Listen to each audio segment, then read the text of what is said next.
Você saberia responder se alguém lhe perguntasse onde estava o Senhor Jesus entre sua morte e ressurreição? Onde estava o seu corpo na sepultura? Você pode dizer, o corpo estava na sepultura, mas a verdadeira pessoa, aonde estava?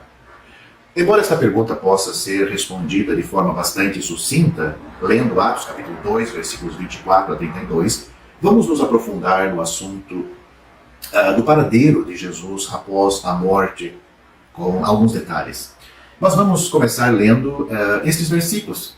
Então, Atos capítulo 2, do versículo 24 a 32. Pedro, falando da morte e sepultamento do Senhor Jesus, ele disse aos judeus, ao qual Deus ressuscitou, soltas as ânsias da morte, pois não era possível que fosse retido pela morte, porque dele, disse Davi, sempre via diante de mim o Senhor, porque está à minha direita, para que eu não seja comovido. Por isso se alegrou o meu coração e a minha língua exaltou. E ainda a minha carne há de repousar em minha esperança, pois não deixará a minha alma no Hades. Algumas traduções dizem inferno, no Hades. E vou explicar isto. Nem permitirá que o teu santo veja a corrupção. Fizeste-me conhecidos os caminhos da vida, com a tua face me encherás de júbilo. Homens irmãos, seja-me lícito dizer-vos livremente acerca do patriarca Davi, que ele morreu e foi sepultado, e entre nós está até hoje a sua sepultura.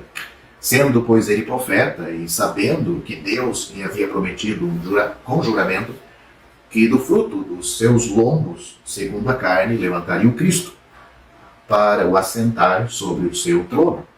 Nesta previsão, disse da ressurreição de Cristo, que a sua alma não foi deixada no Hades, nem a sua carne viu a corrupção. Então, esses são os versículos.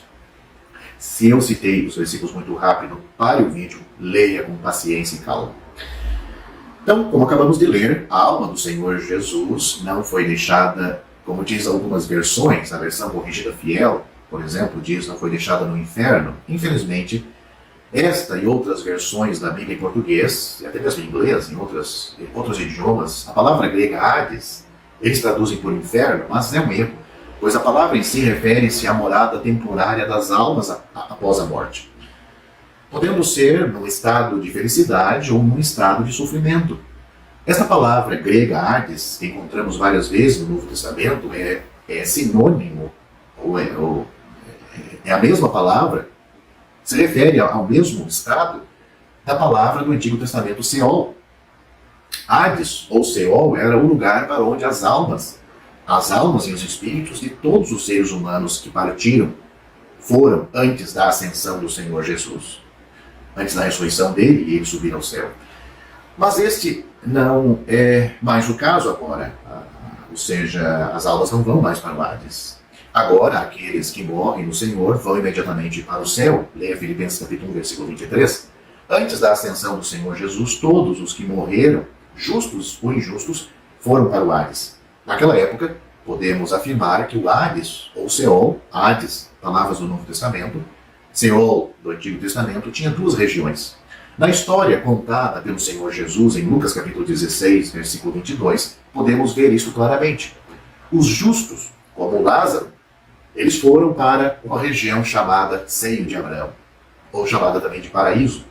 Essa área também era chamada de Paraíso, pois era o destino do ladrão justo, que foi salvo da cruz por Cristo, depois que ele morreu, bem como o destino do Senhor Jesus. Leia Lucas capítulo 23, versículo 43.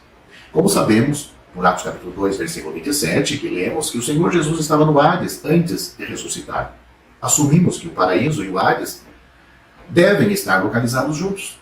A outra região para onde vão os injustos, como o rico da história de Lucas 16, às vezes é chamado de profundo do inferno. Leia isso em Deuteronômio capítulo 32, versículo 22. No seio de Abraão, ou no paraíso, as almas das pessoas que partiram existiam em um estado de conforto. Em contraste, as almas dos perdidos no profundo do inferno suportam sofrimento real. Entre essas áreas estava fixado um grande abismo. É isso que o Senhor Jesus nos conta na história de Lucas capítulo 16, no versículo 26. As Escrituras ensinam que a localização do Hades é no coração da terra. Por exemplo, no relato de Saul, e da feiticeira de Endor, Samuel subiu do Hades para dar a Saul a notícia de que ele seria morto no dia seguinte. Leia 1 Samuel capítulo 28, versículo 15.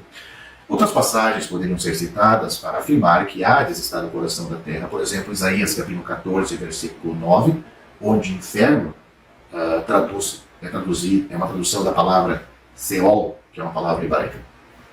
No entanto, com a ascensão, ressurreição e a subida de Cristo para o céu, com a ascensão de Cristo, o paraíso, a área justa do Hades, parece ter sido transferida para o céu. Leia Efésios capítulo 4, versículo 8. Observe que em 2 Coríntios capítulo 12, quando Paulo foi arrebatado para a morada de Deus, ele se referiu a ela como paraíso, versículo 4. Assim parece seguro dizer que resta apenas uma região no Hades, a saber, o profundo inferno, onde os injustos ainda residem. De lá, eles serão entregues para estarem diante do grande trono branco, e de lá, lançados no lago de fogo. Você pode ler isto, pode ler Apocalipse capítulo 20, a partir do versículo 11, aonde diante do trono branco estarão os ímpios, corpo, alma e espírito. Alguns acreditam que entre a morte e a ressurreição do Senhor Jesus, ele também foi pregar aos espíritos em prisão, baseado em 1 Pedro capítulo 3, versículos 19 e 20. No entanto, é melhor entender que essa pregação foi feita quando essas pessoas estavam vivas, no dia de Noé, como afirma o texto claramente.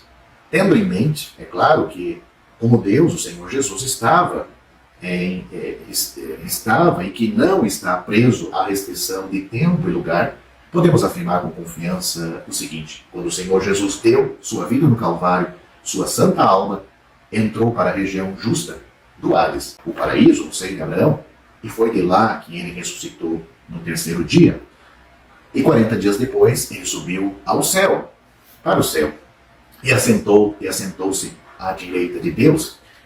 Quando Estevão foi morto em Atos capítulo 8, nós vemos que ele fala para os judeus que estavam apedrejando ele disse: eis que vejo o céu aberto, e vejo em pé a Jesus, de pé a Jesus. E ele faz uma oração a esta pessoa, dizendo que o Senhor não imputasse aquele pecado que eles estavam cometendo contra Deus, matando a ele mesmo, ao Estevão, um servo de Deus.